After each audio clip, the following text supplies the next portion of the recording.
ছোট্ট এক গ্রামে সাদেক নামে একটি ছেলে থাকত। সে নামাজ পড়ত, কুরআন শিখত, আর মিথ্যা কখনো বলত না।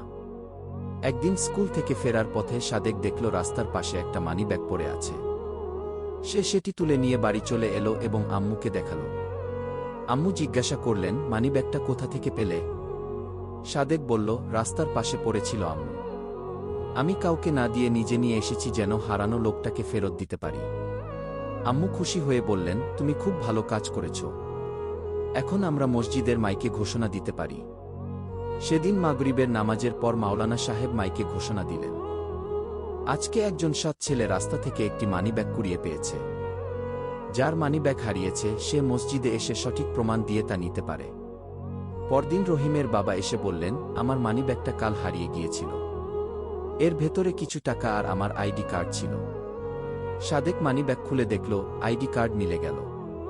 রহিমের বাবা আবেগে বললেন, আল্লাহ তোমাকে হেফাজত করুন বেটা। আজকাল এমন সৎ ছেলে পাওয়া কঠিন কি, তাই চলুন আমরাও ভালো কাজ করি এবং ভালো ফল পাই।